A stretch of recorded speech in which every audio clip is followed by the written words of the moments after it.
Manhattan Project. So they thought he was going to talk about the atom bomb, because he ran it basically, but he didn't. He talked about how thinking like a scientist, which means thinking in the way that nature forces you to think, can be valuable in other areas.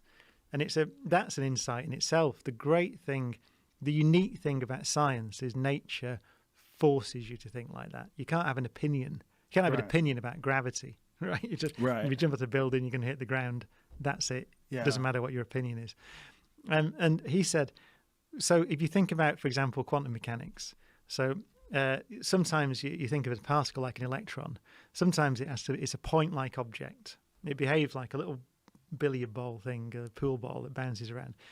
But sometimes it behaves like an extended thing, like a wavy thing. And nature forces you to hold both ideas in your head at the same time in order to get a complete picture of the object, a description of an electron.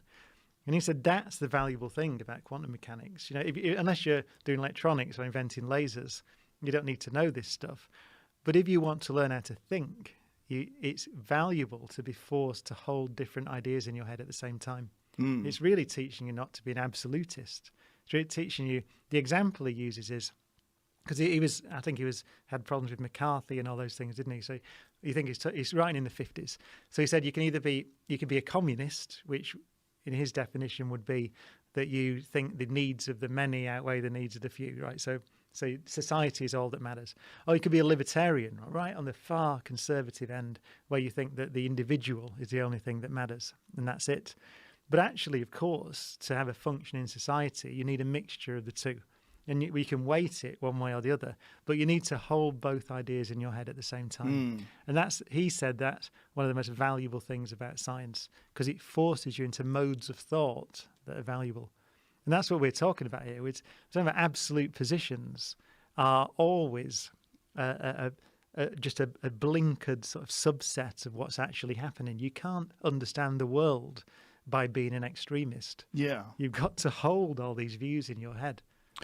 Well, that I find that so often on this podcast, because I talk with people I agree with and disagree with, and I always try to put myself in the head of the person that I disagree with. I always try to figure out how they're coming to those conclusions or where they're coming from. Yeah. And I think it's so important to not be married to ideas. Like I had a conversation with someone about this.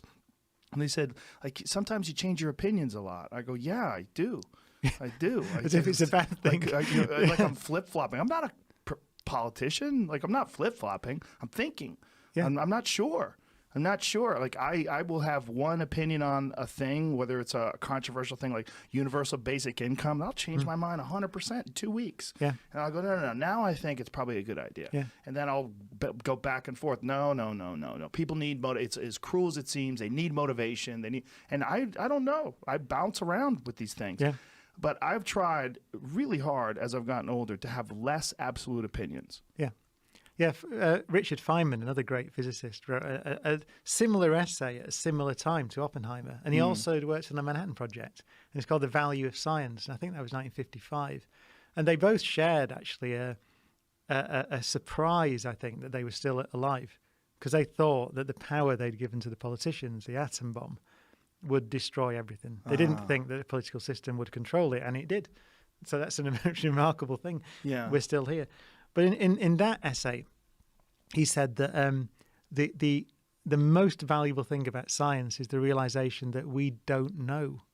And he said in that statement, he calls science a satisfactory philosophy of ignorance, by the way. Wow. And he said in that statement is the open door, the open channel, he called it.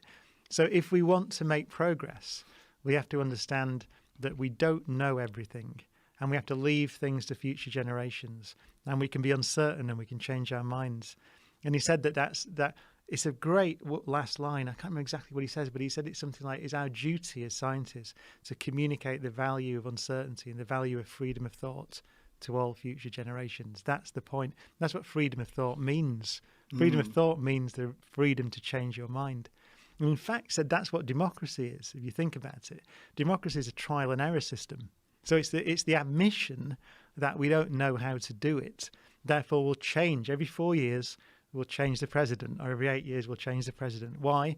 because the president doesn't know how to do it. So someone better, there will be someone better that comes along, and then someone worse and someone better. Yeah. But it's a trial and error system. And he's right. And he's right that is the open door. That's the road to progress. Well, certainly better than humility. Yeah. One of the things that I love so much about Bertrand Russell and about Feynman was how human they were. They were very human. I mean, Feynman liked to play the bongos, and he was chasing girls. And Bertrand Russell was addicted to tobacco. He would talk about how he wouldn't fly unless he could smoke. Like, he had to get us, was back when they had smoking sections on airplanes. And he had his pipe, and he just refused to fly without tobacco. He couldn't imagine being without tobacco. I'm like, that's so strange for such a brilliant guy to be addicted to such a gross thing. Yeah, you're right, because I think these are people that found existence joyous, right? Yes. They wanted to know. They just wanted to know stuff. Yeah. They didn't want to know everything, because you can't know everything. Right. I suppose that's what, if you think about what the job of a scientist is, it's to stand on the edge of the known, because you're a research scientist. So if there's nothing to know, then you've got no job. Right. So you have to be naturally comfortable with not knowing. And if there's one thing I really do think, how do we begin to patch our countries back up again? One of the reasons, I think, in education is to teach people the value of uncertainty, of not knowing. It is not weak to not know. It's actually natural not to know. And that's not one be of the afraid problems of it. with religion, is to say that you know when you do not, or to say that you have absolute truth and absolute knowledge of something Yeah. when it can't really exist.